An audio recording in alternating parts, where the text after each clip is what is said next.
E a gente parte para um segundo momento. A gente precisa trazer informações quando a gente vai para um estudo clínico com humanos. É muito importante a gente ter dados não clínicos, saber da segurança, a toxicidade desse produto. A partir do momento que você já conseguiu obter um extrato purificado ou padronizado, você tem que compreender o que é necessário para garantir a segurança dele. Então, para isso, existem alguns guias e regras da Anvisa, que vocês podem seguir. Deixo aqui a referência, não é o foco dessa aula, mas é necessário ter testes toxicológicos, toxicologia reprodutiva e genotoxicidade, né? Isso é algo muito importante e não é porque é um produto natural que ele é isento de riscos. A maioria dos medicamentos que nós consumimos hoje no mundo, eles partem de estruturas naturais e podem sim trazer riscos para a sociedade. E continua sendo importante compreender quando ele é um fitofármaco ou fitoterápico. O fitoterápico ele segue um guia e quando o fitofármaco ele segue outro. Porque fitofármacos vão ser considerados medicamentos específicos e muda a exigência de comprovação de segurança. Deixo aqui como exemplo também essa informação, que é só uma série com dois artigos publicados pelo professor Calixto, do grupo do professor Calixto, né, publicado pelo Andrade, 2016, que fala sobre os estudos não clínicos, né, e os estudos in vitro, que são necessários e vão ser utilizados durante o desenvolvimento de um medicamento. Aqui a tabela que ele montou segue a orientação do FDA, que é a Anvisa norte-americana dos Estados Unidos, estadunidense, e trata toda a evolução de testes em bancada e de segurança que são feitos ao longo do desenvolvimento. E aí vamos falar um pouquinho mais especificamente do estudo clínico em si, né? E da importância dele. Falando aqui da regulação, vocês podem acessar o site da Anvisa, né? Lá tem muita informação, muito detalhe que eu não vou abordar aqui, porque senão vai ficar uma aula muito extensa e cansativa. Ficar lendo lei e regras não tem necessidade, mas eu já demonstro aqui o caminho a ser seguido, né? Site da Anvisa, os 3 barrinhas, assuntos, medicamentos, seção de pesquisa clínica é riquíssima. Inclusive, vocês podem consultar ensaios clínicos que estão em andamento no Brasil e que foram registrados na Anvisa. Então, isso é uma excelente fonte de informação para quem quer desenhar um estudo clínico. Nós que somos químicos ou da área da química, a gente sabe, né? Já dizia Lavoisier, na natureza, como é que é? Agora fiquei até com vergonha que isso estou errando. Nada se perde, nada se cria, tudo se transforma. Então, a gente copia. Falando aqui de ensaios clínicos e regulação, temos diversas regulações que regem a partir de ensaios clínicos. A principal é a RDC9, que vai dispor de todo o regramento para a execução dos ensaios. Além disso, ela vai ser complementada pelas boas práticas de pesquisa clínica e alguns guias, como o ICH, que é o International Council for Harmonization. E aí vamos entrar na parte que interessa. Vamos fazer um ensaio clínico. Vamos trazer aqui uma indicação e um produto formulado. Mas baseado no quê? Como é que funciona? Qual é a minha indicação? Por que esse produto? Qual é o meu embasamento para isso? Um estudo clínico é um processo muito caro e demorado. Então, ele não é uma mera burocracia, né? Imagina a empresa que está investindo nisso,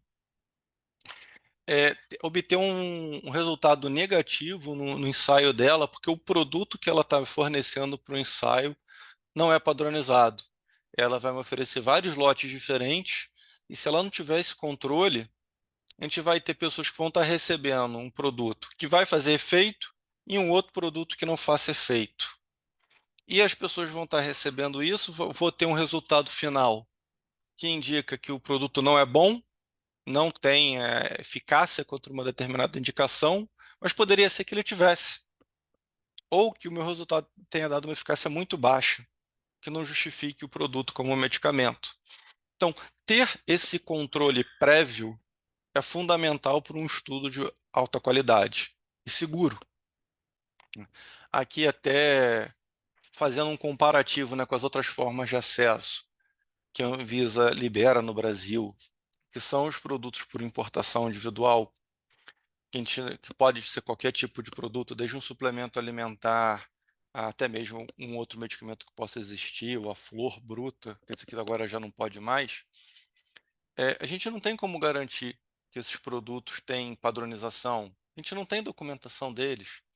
Eles não passam pelo crivo de ninguém, de uma autoridade aqui no Brasil. Talvez passe lá no exterior, mas só um relatório analítico do lote pode não ser o suficiente. Então, tudo isso é importante. Quando a gente tem um produto registrado na RDC 327 com autorização sanitária, ele já vem com uma padronização, porque a Anvisa já cobra que as empresas apresentem um dossiê de produção desse, chamar de pseudomedicamento, né, esse produto de cannabis, no qual já tem que ser demonstrado desenvolvimento de métodos analíticos validados, tem que ser apresentado rastreabilidade do processo produtivo, boas práticas de fabricação, mas ainda não apresentaram a eficácia desse produto versus uma determinada indicação. E por isso que eles são comercializados, né, sem indicação clínica específica, podendo ser utilizados para tudo que o médico resolver utilizar. E o medicamento, que aí sim, já possui uma comprovação a partir desses estudos que a gente está começando a tratar aqui agora. Então, quando eu tenho uma indicação, por exemplo, o autismo, que foi o que eu peguei para estudo de caso hoje aqui com a gente, o que eu tenho de revisão bibliográfica? O que eu tenho de dados não clínicos? Como racional? Por que eu estou escolhendo 20 partes de CBD para uma de THC? Por que não CBD puro? Por que não THC puro? Por que não um para um, como já existe o Mevatil? Por que eu não posso dar, então, o Mevatil para uma criança com autismo, ao invés de um produto com uma proporção maior de CBD? Então, toda essa parte ela tem que ser muito bem redigida. É, Meu perfil de segurança e toxicologia, eu estou considerando que as pessoas que vão estar no estudo não podem ter histórico de esquizofrenia, como você tem lá em cima, se o produto tiver THC. Existe alguma informação de uso em humanos? Por um acaso, sim, porque com a RDC 327, a importação individual, a gente passa a ter informações sobre uso em humanos. E é uma informação riquíssima. A gente pode utilizar relatos médicos conforme a literatura. O uso tradicional, existe o uso tradicional de cannabis? Bem, alguns vão dizer que sim, mas oficialmente não, né? A gente não, como é um produto regulado, a gente não consegue traçar uma história dos últimos 10, 20 anos de uso tradicional farmacológico, medicinal.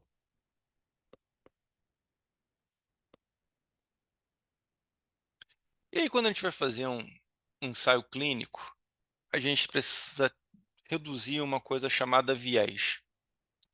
Nós, naturalmente, temos intrínseco um viés de confirmação. A gente tem uma tendência natural a querer que as coisas confirmem as nossas opiniões.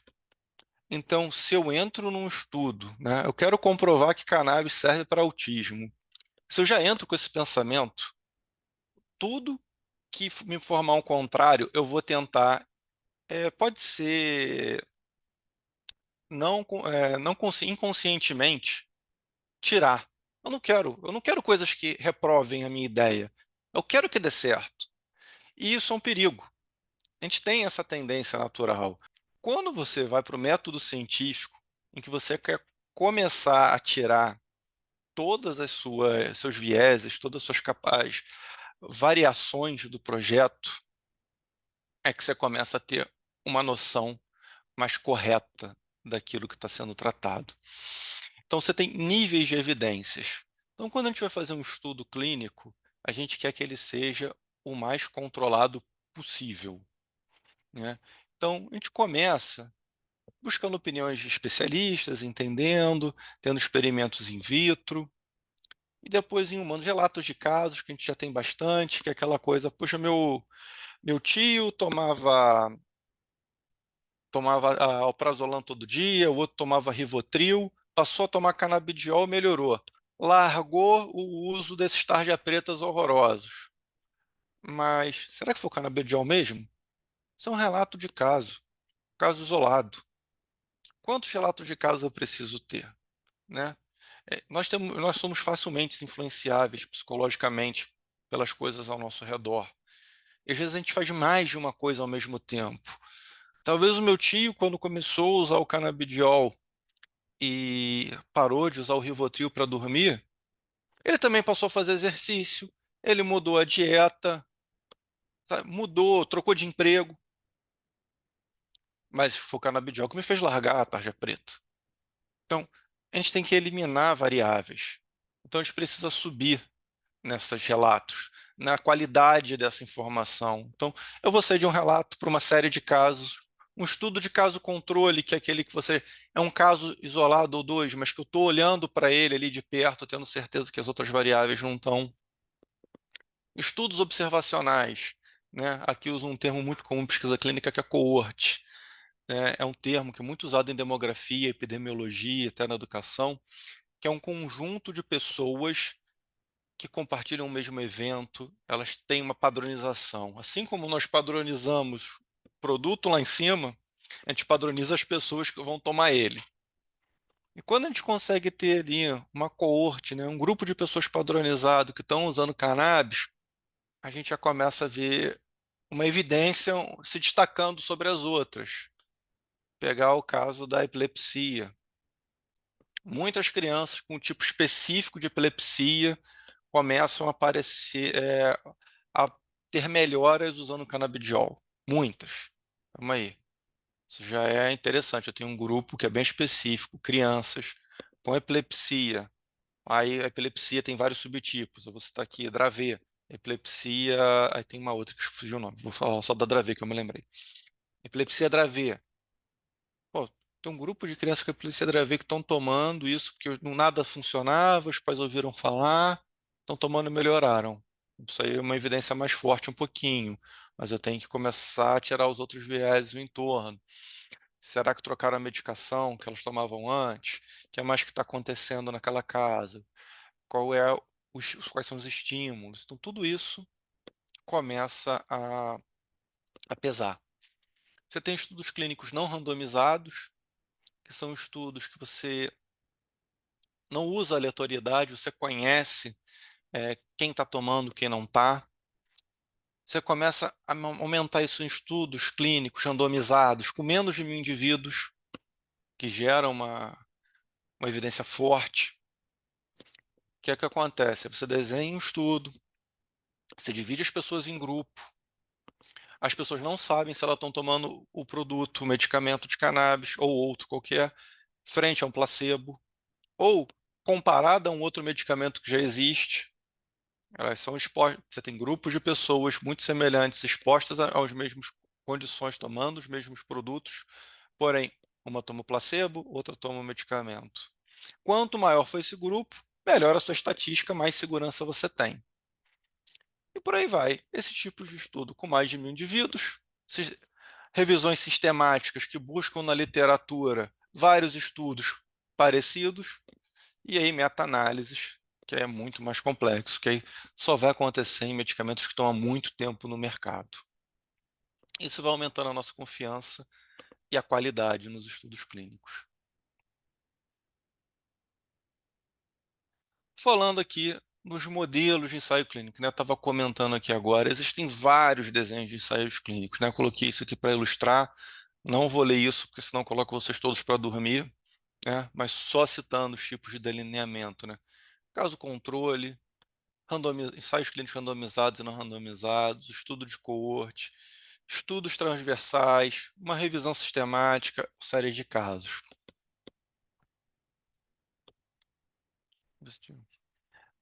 Eu falei aqui sobre viés da confirmação, né? A nossa tendência natural a não aceitar aquilo que negue o que a gente acredita, o que a gente está buscando. Quando a gente desenha um ensaio clínico, ele também tem que ser cego. Por que que eu cego um ensaio clínico? Não é apenas para o paciente não saber se ele está tomando o medicamento principal ou outro, ou o placebo. O médico também não pode saber o que que o paciente dele está tomando.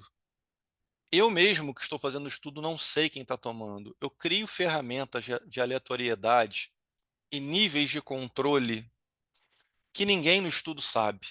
Você vai ter um grupo de pessoas muito administrativas que vão estar afastadas, que vão conseguir achar essa informação por questão de rastreabilidade. Mas no dia a dia, na operação, ninguém sabe. Só quando for feita análise estatística é que os dados vão entrar em ordem e vão poder ser analisados.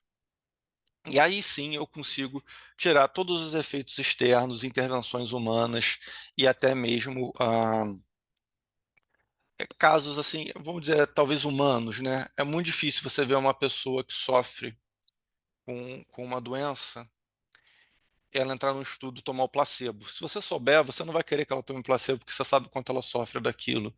E pode haver uma intervenção para que aquela pessoa receba o medicamento. Então, isso é complexo, a gente não pode deixar isso acontecer, por mais duro que seja. Coisas curiosas, né? Quando a gente vai oferecer um placebo, ele tem que ser perfeito. Inclusive, se a gente vai fazer um placebo de canabidiol, ele tem que ser o mesmo óleo, tem que ter o mesmo cheiro, o mesmo gosto. Porque se a pessoa sabe que ela está pingando água na boca dela e o outro está tomando óleo, alguém sabe quem é a cannabis e qual não é. Então você tem que criar um placebo que seja indistinguível do produto real.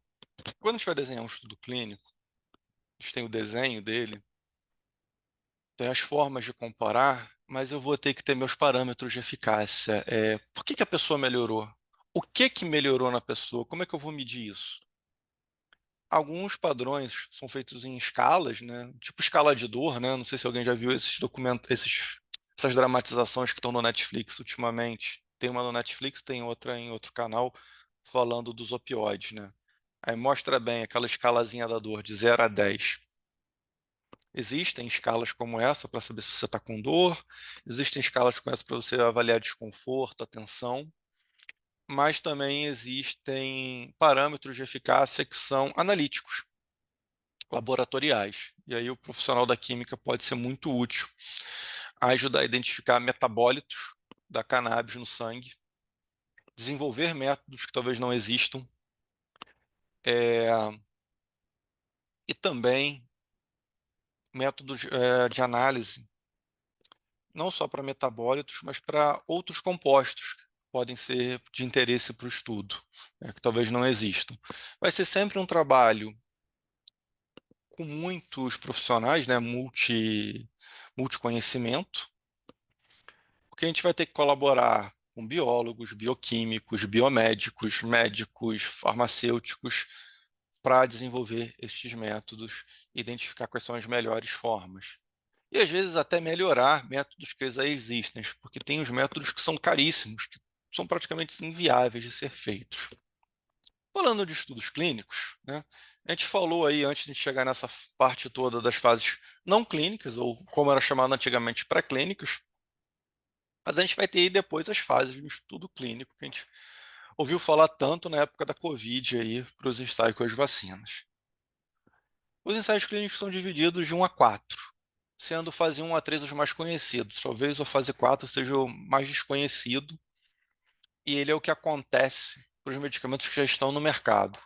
Então, quando você tem um medicamento como dipirona, você tem ácido acetil salicílico, que estão no mercado há muitos anos, são feitos pelas empresas detentoras dos registros de medicamentos um acompanhamento chamado farmacovigilância. Esse acompanhamento de farmacovigilância ele é importante para a gente saber se estão ocorrendo efeitos adversos, se está tendo uso indevido do produto e às vezes até encontrar novas aplicações. Mas para ele entrar no mercado, o que é preciso? É preciso de um dossiê completo do medicamento e os dossiês de estudo clínico. Fase 1. Fase 1 eu vou avaliar a segurança desse produto em seres humanos.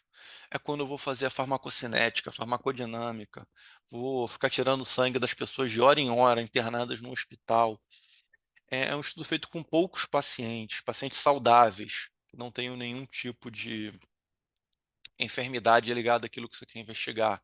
Porque nesse momento a gente só quer ter certeza que aquela concentração que eu estou dando, aquela concentração, aquele produto, aquela composição não vai fazer mal, ou que eu tenha efeitos colaterais conhecidos para quando eu for tratar de pessoas que têm alguma condição especial ou alguma necessidade especial.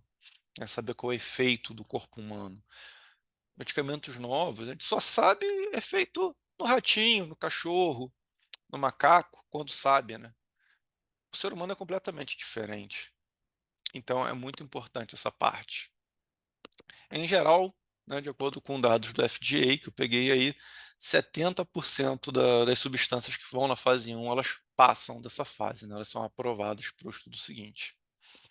A duração aproximada é rápida, costuma durar alguns meses. Em alguns casos, medicamentos, produtos, substâncias que já são conhecidas, mas ainda não são medicamentos, elas podem pular a fase 1, dependendo dos dados que a gente tenha na literatura científica, ou até mesmo na indicação que a gente busque, né? Medicamentos que têm foco apenas em pacientes oncológicos, eu não tenho que testar em pacientes saudáveis. É, é, Medicamentos oncológicos são extremamente tóxicos, né? A ideia, né, geral aí, desculpe talvez a grosseria do que eu vou falar, mas a ideia de um medicamento oncológico é matar o câncer antes dele matar a pessoa, né? A gente torce para que o medicamento mate o câncer antes que o próprio medicamento mate a pessoa, porque eles são extremamente tóxicos. E não faz sentido testar isso numa pessoa saudável. Então a gente consegue avançar para um fase 2, ou às vezes fazer fase 1, fase 2 juntos. No fase 2, ele já é um pouquinho mais longo, demora mais um tempo, coloco mais gente, às vezes algumas centenas de pessoas que eu vou continuar avaliando a segurança, mas aí aqui eu vou começar a ver o quão eficaz ele é, com que frequência eu tenho que administrar isso e qual é a dose. E o fase 3, aí sim, esse se demora pra caramba, que aí não tem jeito, que aí você precisa de muita gente, que é quando você vai ver o quão eficaz a substância é quando você vai tirar todos os vieses, não ou grande parte deles. É, no instituto que eu trabalho, a gente fez o estudo da vacina de Oxford, da AstraZeneca. Foram cerca de 4.000 pessoas que foram vacinadas para a gente conseguir avaliar a eficácia da vacina, né? Ou, aliás, para a gente avaliar, não, para a gente compor as informações que iam fazer parte disso, porque um estudo ele pode ser multicêntrico, então ele é feito em vários hospitais, em vários países do mundo ao mesmo tempo, e por isso que demora tanto. Um outro fato que faz demorar um estudo clínico é que quando você tem em comparação a um estudo de bancada, que é o seguinte, quando eu estou falando de estudo de bancada, com ratinho, cachorro, macaco, enfim, eu tenho um biotério, eu já tenho a minha população ali disponível. Eu vou no biotério, pego uma gaiola, pego 20 ratos, injeto o negócio neles tudo no mesmo dia, em sequência, e pronto. No outro dia eu pego mais 20, injeto, pronto. Ser humano, não. Ser humano não entra no hospital e sai pegando todo mundo. Ser humano, eu abro um recrutamento. Eu espero aparecerem pessoas que atendam meus critérios de inclusão e exclusão do meu estudo. E o que são, né, esses critérios? Falei ali em cima, uma pessoa que vai fazer um estudo com CBD não pode estar tomando beta-bloqueador. Então, se aparece alguém para uma fase 1 saudável, saudável, né, que não tem a condição esperada, mas que toma beta-bloqueador, né, um atenololzinho, não vai poder participar. Ah, não quero pessoas que estejam passando por psicoterapia, né? Não estejam tendo atendimento psicoterápico com terapeuta. Já excluo uma outra galera. E ao mesmo tempo, eu quero pessoas que tenham autismo. Já é um grupo menor. Então vejo que a gente incluir pessoas dentro de um estudo demora até aparecer a pessoa com aquela especificação, né? Se é que eu posso me referir a um ser humano por especificação, mas atender aqueles critérios. Então o recrutamento fica aberto por anos. E conforme uma pessoa aparece no hospital, numa clínica ou no grupo de médicos envolvidos, ela é indicada a participar do estudo. E aí depois, para ela indicada, ela tem que querer participar, porque eu não posso obrigar ninguém. E no Brasil a gente não pode pagar para a pessoa participar do estudo. Nos Estados Unidos e alguns outros países você pode pagar. Então, você assim, tem uma carência de pessoas para entrarem no recrutamento de estudo. E não é uma coisa muito difundida. Você não faz propaganda de, estou recrutando. Até porque fica caro. Você vai ter uma propagandazinha ali no Instagram, no Facebook, às vezes colocar em alguma revista específica, num canal médico. Mas é difícil você recrutar as pessoas com condições específicas rápido. E esse é um dos motivos pelo qual estudos clínicos demoram tanto. Aqui falando das partes envolvidas no ensaio clínico, agora que a gente já sabe que são 4 fases, mas que para o registro a gente só vai usar as 3 primeiras, não são só essas, tá, gente? Aqui eu só foquei nos principais e coloquei os nomes em inglês, porque é muito mais comum a gente encontrar os termos em inglês do que em português. Até porque ainda não existe muita cultura de ensaios clínicos no Brasil. A gente ainda está desenvolvendo, o Brasil ainda engatinha nisso. E esse é um ponto, né, que limita o desenvolvimento de medicamentos no país. Então, a gente já viu o que era necessário, né, de informações, tivemos uma visão geral do que é um ensaio clínico, e agora vamos para a execução, né? Vamos começar a recrutar as pessoas e colocar dentro de um hospital e dar canabidiol. Funciona assim? Não. Eu preciso de uma anuência da Anvisa, né, para que esse estudo tenha validade. Estudos exploratórios sem fins regulatórios, existe uma outra resolução que tem outro foco e que você não precisa de anuência da Anvisa. Só precisa passar pelos comitês de ética. Quando a gente vai fazer um estudo com viés regulatório, aí sim tem que passar pela Anvisa. Viés regulatório para registrar como medicamento. Eu tenho que montar um dossiê de desenvolvimento clínico do medicamento e submeter isso à Agência Nacional de Vigilância Sanitária, que tem um prazo que vai variar de 180 a 90 dias. E aí sim, eu vou estar apto para a execução de um estudo. E aí entram os detalhes nem tão legais. Não é de graça para a Anvisa olhar para o teu estudo e dizer que você está apto. Ela pode simplesmente dizer que aquele estudo não pode ser executado, mas de qualquer forma você tem que pagar. Micro e pequenas empresas vão pagar aí em torno de R$ 1.000, R$ 2.000. Se você é uma grande empresa, isso é calculado a partir de faturamento, são R$ 20.000 praticamente, né? R$ 20.000 para você começar um estudo. O prazo de 90 dias é o padrão. Porém, a agência pode se resguardar o prazo de 180 quando se tratar de um desenvolvimento feito no Brasil, por mais absurdo que isso pareça. Gringo tem vantagem. Produtos biológicos faz sentido devido à complexidade, ou quando se tratar de estudos fase 1 ou fase 2. E a execução do estudo, né, ela vai ter as fases aí principais de recrutamento, a fase analítica, que você está recebendo as pessoas e coletando amostras, e a fase estatística, que é a fase final, que você está depurando os dados. Mas basta isso? O que eu preciso para chegar, né, nesse DDCM? Como é que eu chego nele? A gente tem, como a gente mostrou lá, as CROs. É recomendável, né? A sequência que eu vou apresentar aqui, ela não é exclusiva, nem é a única, obrigatória, mas é uma recomendação que ajuda bastante. É o patrocinador identificar uma CRO competente que tem alinhamento com a indicação clínica que ele quer. Aqui podem haver N serviços, mas o importante é estar assistido por uma equipe com conhecimento técnico para a execução do estudo clínico. Passo seguinte é você ter um investigador motivado e que tenha conhecimento e experiência dentro da área que você vai pesquisar. É um pesquisador experiente, bem treinado, que já tenha feito cursos e o conhecimento de um estudo clínico, que já tenha participado de outros, né? Quanto mais experiência ele tenha, melhor. E aí sim, em parceria, né, com o pesquisador, o investigador e todos os consultores, fazer o desenho, né, do protocolo do estudo clínico. esse protocolo que é o coração do projeto. É lá que vai estar escrito os critérios de inclusão e exclusão de pacientes, a quantidade de pacientes, como vai ser feitas análises estatísticas, o que você vai coletar de dados desses pacientes, quanto medicamento vai ser administrado, vai ter vão ser inúmeras variáveis que vão estar definidas aqui.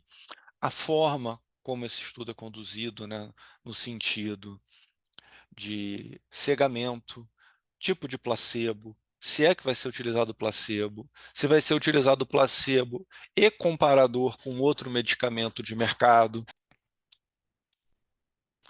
E daí você tem um desenho, você sabe quantas pessoas você precisa, você tem um plano estatístico, você tem uma indicação, e aí você precisa identificar aonde eu vou realizar isso. Em cada local desses vai ter um outro time de médicos do local que deve ser treinado pela equipe que faz parte do investigador principal para execução. Então, e por fim, né, não necessariamente nesta ordem, quando você tem um desenho, um protocolo de estudo clínico, você vai levar tudo isso a um comitê de ética, que vai avaliar se a forma como o desenho foi feito, ela é adequada às pessoas. Então, mas saibam que o comitê de ética tem um papel importantíssimo dentro da fase de estudos clínicos, podendo, inclusive, não recomendar a execução de um estudo clínico, né, se de alguma forma ele prevê algo que seja, de certa forma, abusivo ou que possa colocar as pessoas em risco durante o estudo. Alguns estudos são até complexos de fazer, porque você fica sem comparador ou como intervir de uma forma humana para as pessoas.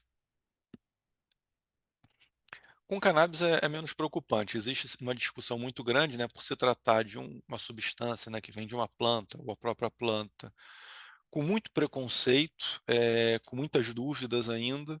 Não podem haver alguns questionamentos, mas em geral, um projeto bem desenhado não tem por que você sofrer com preconceito aí. Mas no passado, isso com certeza foi um limitante, né? Dificilmente você conseguiria passar um estudo clínico devido aos preconceitos.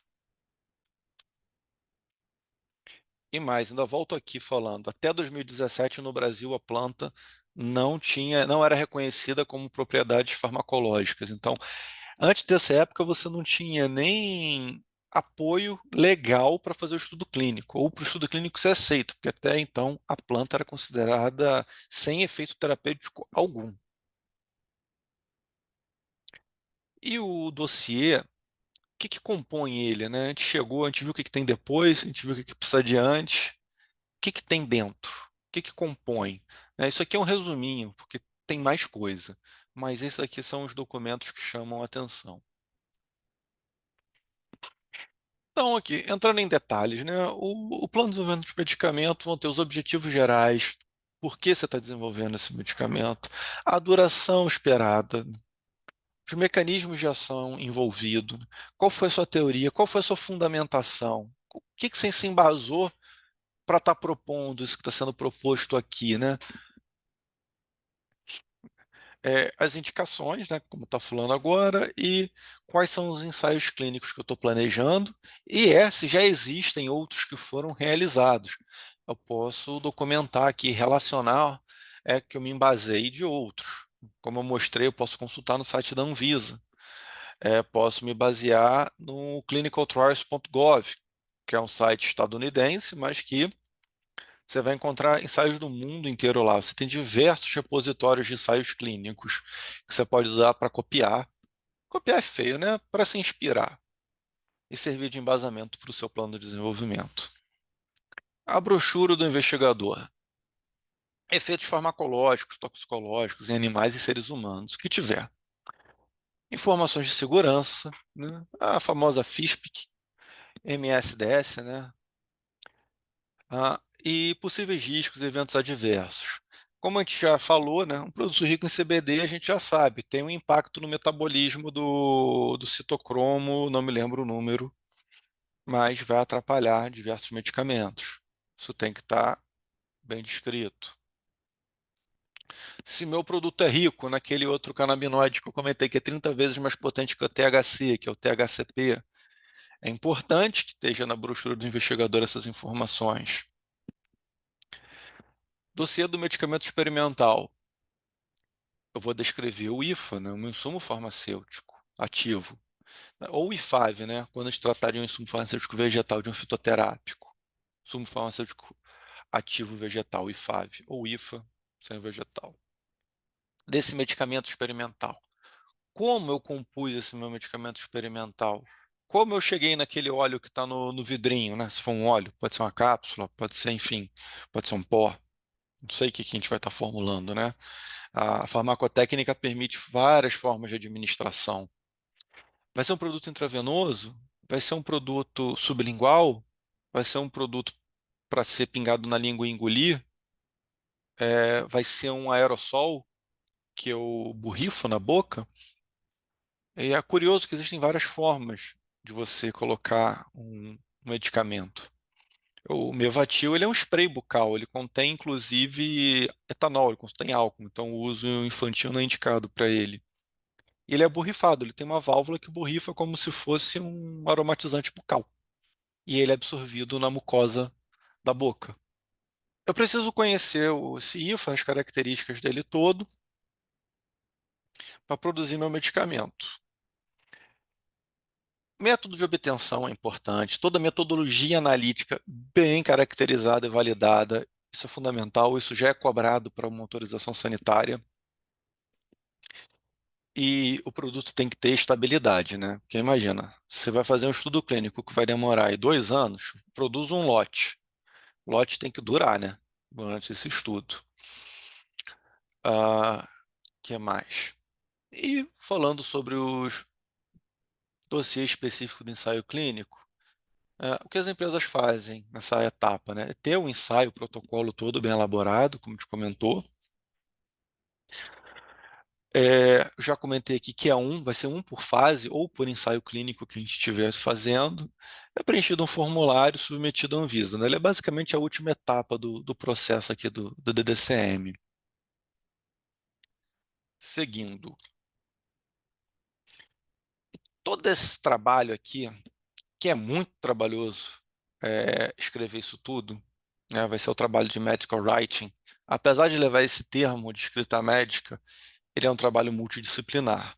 E aqui tem espaço para todo mundo, principalmente os profissionais da química, porque tem uma descrição técnica pesada, bioquímica, química biológica que vai ser densa, densa, pesada. Bioquímicos, engenheiros biomédicos, biomédicos, farmacêuticos, bom, enfermeiros, enfim. Todas as áreas de conhecimento, profissão, vão ter espaço nesse momento. É, a- Se bobear, você vai ter até engenheiros elétricos e outros que podem participar aqui nessa fase. Porque imagina que você cria um novo método de administração, algum tipo de pulverização, pô, me fugiu o nome daquele, um nebulizador com ultrassom. Cara, a gente precisa de profissionais de todas as áreas para determinar todos os detalhes que podem influenciar no estudo clínico. Isso tudo tem que aparecer nesse dossiê. É, Pô, mas é só o Brasil que pede isso tudo? Não, o FDA também tem a estrutura dele, do IND, Initial Drug Investigation, sei lá. Tem em algum lugar da apresentação e as siglas. Mas as principais agências reguladoras do mundo pedem dossiês assim tão complexos como esses. Eles costumam ser até meio padronizados mundo afora por causa do que eu comentei antes do ICH, né? Que é uma instituição internacional que tenta equiparar essas regras entre todas as agências de vigilância sanitária do mundo. Então, o FDA participa, os nossos irmãos argentinos participam, o México participa, a Europa participa, o Japão, a Austrália, enfim. Se você entrar no ICH, você vai ver lá todo mundo que está envolvido aí nessa harmonização, até para tornar o mundo mais simples, né? Você conseguir registrar um dossiê de um medicamento no mundo afora mais rápido. No final, o resumo da ópera é mais ou menos isso aqui, né? todos esses entes envolvidos na elaboração dessa documentação extremamente complexa para a gente chegar na execução do estudo. Depois que a gente executa o estudo, né, a gente redige isso tudo, atualiza o DDCM, gera um dossiê com muitas outras informações, inclusive as informações que foram trazidas no primeiro dia de aula aqui pelo Antônio Carlos. Você tem o CTD, Common Technical Document, em que você vai ter toda a descrição físico-química, técnica de produção do seu IFA, as etapas de formulação e aqui as etapas clínicas. E tudo isso vai partir para a etapa de registro, que aí você paga de novo a Anvisa, tá? E é mais caro ainda do que o que a gente estava falando agora. Mas essa etapa, acho que a minha amiga de amanhã que vai falar de assuntos regulatórios deve abordar. E aí vai mudar o que você precisa apresentar de documento, se é um fitoterápico, né, se você está trabalhando com extrato complexo, ou se você está trabalhando com um produto altamente purificado, ou um isolado, que vai ser um medicamento específico. Esses dossiês são grandes. Eu tive a oportunidade de ter acesso a 2 registros de medicamento, né, na minha experiência na indústria farmacêutica. Eu vi um documento que tinha 14 mil páginas no PDF, de um medicamento genérico que tinha um estudo clínico bem simples, que era basicamente farmacodinâmica, e um genérico de um produto oncológico que tinha míseras 22 mil páginas no PDF. Isso porque eu já estou falando de PDF, né? Eu vou lá, emito, gero um documento e mando. Agora, isso até, sei lá, uns 10 anos atrás era físico. As pessoas iam com malas para a Anvisa, né, com vários volumes em fichários para ser entregue. Isso é analisado lá pelos técnicos na Anvisa, né, por fases e por setores de pessoas especializadas. Os técnicos da Anvisa são extremamente especializados e dividem para cada um analisar uma parte. E é um processo demorado.